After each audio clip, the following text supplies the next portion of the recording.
मेरे भाइयों नमस्कार। इस वीडियो में चर्चा करूंगा शनि की ढैया जो सिंह राशि पर लगने वाली है, अष्टम ढैया क्या परिवर्तन करेगी आपके जीवन के स्तर में, कौन सी परेशानियां मिलेंगी, वरदान मिलेगा या अभिशाप मिलेगा, क्या है आपके साथ शनि का अष्टम ढैया का प्रभाव। अगर आप सिंह राशि के व्यक्ति हैं तो आप इस वीडियो में लास्ट तक बने रहिएगा। और मैं ये बात का आपको दावा प्रस्तुत करता हूँ कि इस ढैया का पूरा समय आपके लिए कष्टप्रद नहीं हो सकता है।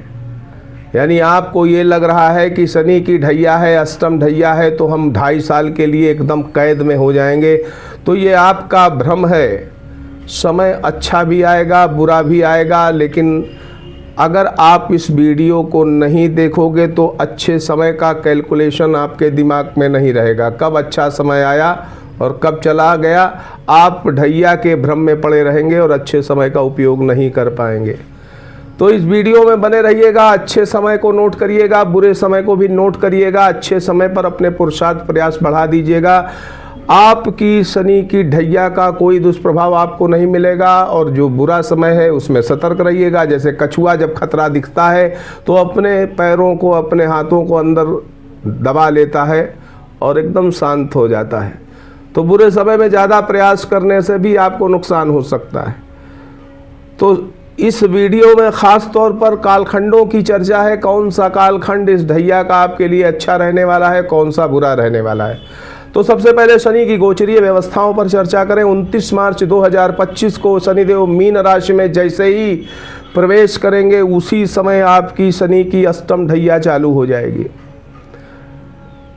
शनि एक राशि पर 2.5 साल रहते हैं, यानी 30 महीने रहते हैं, लेकिन इस बार शनि का अतिचारी होकर के गोचर यहाँ पर 30 महीने की जगह 35 महीने शनि आपकी राशि पर ढैया का प्रभाव देंगे। यानी 5 महीने ज़्यादा आपको शनि की ढैया का प्रभाव झेलना पड़ेगा। अब शनि देव इस 30 महीने की अवधि को 35 महीने उन्होंने क्यों कर दिया, तो इसको समझिएगा।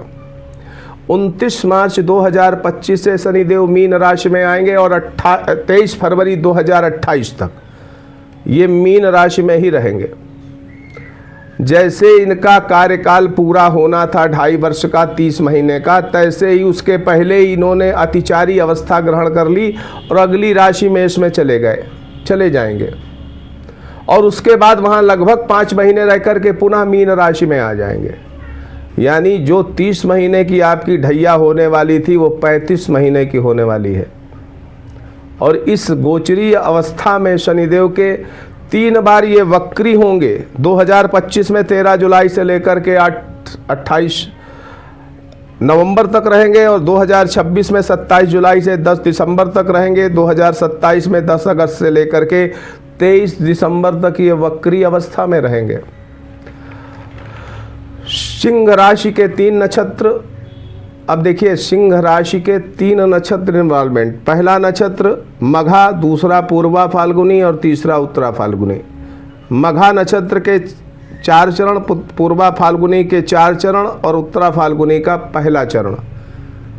अब मान लीजिए सिंह राशि के 99,000, एक उदाहरण के तौर पे समझिएगा, मान लीजिए सिंह राशि के 99,000 लोग हैं, तो सबको एक तरीके का रिजल्ट तो 7.5 इस ढैया का मिलेगा नहीं। तो और बारीकी पे जाने के लिए मैंने नक्षत्र को ले लिया। अब मान लीजिए आप इसमें 3 नक्षत्र इन्वॉल्वमेंट होते हैं, तो सबको 33 हज़ार के रूप में बांट दिया गया। यानी ये आपके लिए बिल्कुल आपके करीब तक पहुंचने वाला भविष्य फल है, संक्षिप्त और सटीक। तो सबसे पहले चर्चा करूंगा मघा नक्षत्र में जन्मे जो जातक हैं उनके लिए कैसा रिजल्ट रहने वाला है सिंह राशि का। तो मघा नक्षत्र है आपका, यानी माँ अक्षर से आपका नाम की शुरुआत है। तो आपके लिए इस कालखंड को मैं बताऊं उसके पहले आप पेन कागज नोट कर लेकर के और बैठिएगा, नोट करिएगा उस बात को। तो सबसे पहला कालखंड जो 1 जनवरी 2025 से प्रारंभ हो रहा है और ये 28 अप्रैल 2025 तक रहने वाला है। ये कालखंड यानी इस वर्ष की शुरुआत में शनि की ढैया के अच्छे रिजल्ट आपको नहीं मिलेंगे। संतानों से जुड़ी हुई समस्याएं, आपके स्वास्थ्य से जुड़ी हुई समस्याएं, आपका स्थानांतरण, घर में रोग बीमारियों का आतंक, पारिवारिक स्थिति खराब, कलह, कुटुंब विवाद, वाद विवाद की स्थितियां, कार्य क्षेत्र में स्थानांतरण, ये सब कुछ संभव है। संतानों को विशेष कष्ट मिल सकता है, आपको भी चोट चपेट दुर्घटना का खतरा है। आपके खर्चे बढ़ जाएंगे, कार्य क्षेत्र में बड़ी अनियमितताएं आ जाएंगी और सुख आपका बहुत कमज़ोर हो जाएगा। कुछ लोगों की नौकरी भी जा सकती है, ध्यान रखिएगा, क्योंकि आपकी जो राशि के स्वामी हैं सूर्य देव और वहाँ पर शनि आपके शत्रु हैं, आपकी राशि के शत्रु हैं, यानी कुछ लोगों की नौकरी भी जा सकती है। इसलिए नौकरी में बिल्कुल लापरवाही मत करिएगा। तो 1 जनवरी 2025 से 28 अप्रैल का कालखंड ठीक नहीं है। अब देखिए, कालखंड आपके अगर देखें तो इस ढैया में आप पॉजिटिव इस पक्ष में है कि अच्छा समय आपके पास ज़्यादा है, यानी 75% आपके पास अच्छा समय है, 25% केवल खराब समय है और उस खराब समय को आपको बचा के रखना है सतर्कता से। उसके बाद 28 अप्रैल से लेकर के 3 अक्टूबर 2025 का बेहतरीन समय है। कोई भी शनि की ढैया का प्रभाव आपको नहीं मिलेगा, आपके जीवन में सर्वांगीण उन्नति होने लगेगी। फिर 3 अक्टूबर 2025 से लेकर के 19 जनवरी 2026 ये कालखंड ठीक नहीं है। यहाँ पर फिर शनि की ढैया की परेशानी आपको झेलनी पड़ेगी, यानी फिर उसी तरह से कलह विवाद और शारीरिक कष्ट, पारिवारिक रोग, कलह व्याधियों से परेशान रहेंगे। उसके बाद 20 जनवरी 2026 से 16 मई 2026 तक का कालखंड बहुत अच्छा है, श्रेष्ठ है। अब देखिए, अब लगातार आपको अच्छा समय मिल रहा है, यानी 20 जनवरी 2026 से लेकर के और 2 जून 2027 तक का पीरियड काफ़ी अच्छा समय है। ये 20 जनवरी 2026 से लेकर के 2 जून 2027 तक आपको शनि की ढैया की कुछ भी तकलीफ नहीं मिलेगी। आपका जीवन बिल्कुल एकदम नॉर्मल चलेगा, तरक्की की ओर चलेगा, आपकी गाड़ी पटरी पर बनी रहेगी। उसके बाद फिर एक कालखंड 3 जनवरी 2027 से 19 अक्टूबर 2027 का, ये कालखंड अच्छा नहीं रहेगा, यहाँ पर सतर्कता जरूरी रहेगी। उसके बाद 20 अक्टूबर 2027 से 23 फरवरी 2028 तक बहुत अच्छा समय है। तो कुल मिलाकर के इस शनिदेव की ढैया में 3 कालखंड आपके लिए अच्छे नहीं हैं, उनको नोट कर लो।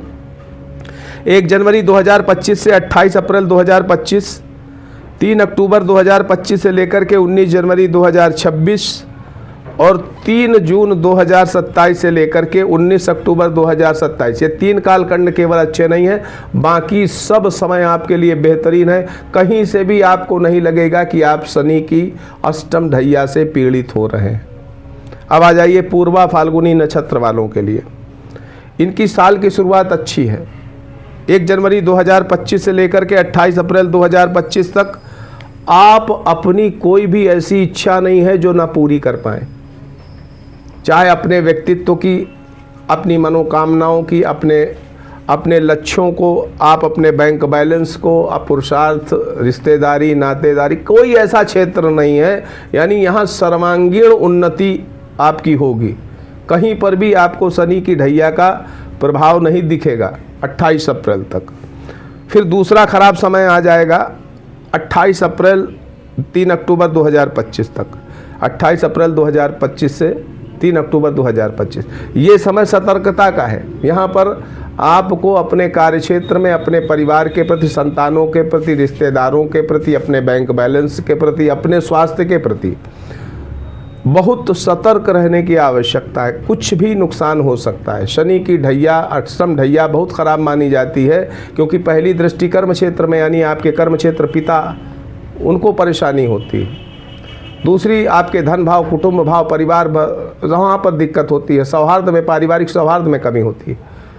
और तीसरी दृष्टि संतान पर, यानी संतान को पीड़ा होती है। तो यहाँ पर और शनि का कारकत्व अष्टम भाव से है, द्वादश भाव से है। आपका स्थानांतरण गलत जगह पे हो जाए, अनैच्छिक जगह पे स्थानांतरण हो जाए, परेशान हो जाए, नौकरी भी छूट जाए, ऐसी स्थिति। तो 28 अप्रैल से 3 अक्टूबर 2025 का समय आपके लिए ठीक नहीं है, सतर्क रहिए। उसके बाद 3 अक्टूबर 2025 से लेकर के 19 जनवरी 2026 तक बेहतरीन समय है। उसके बाद फिर अगला समय खराब आ रहा है 20 जनवरी 2026 से 16 मई 2026 तक। इस समय में उसी तरह की सतर्कता जरूरी है। अच्छा समय आएगा फिर 17 मई 2026 से लेकर के 8 अक्टूबर 2026 तक। कोई भी शनि की ढैया की परेशानी आपको नहीं होगी। अगला समय फिर खराब आएगा 9 अक्टूबर 2026 से 7 फरवरी 2027 तक। सतर्क रहने की ज़रूरत है, सचेत रहने की ज़रूरत है। शनि की ढैया को याद रखिएगा।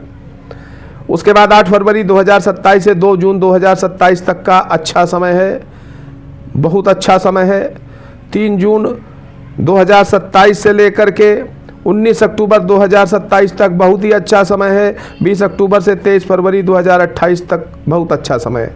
यानी इसमें भी 3 कालखंड आपके ख़राब हैं, बाकी पूरा ये जो 3 वर्ष का समय है आपके लिए बेहतरीन है।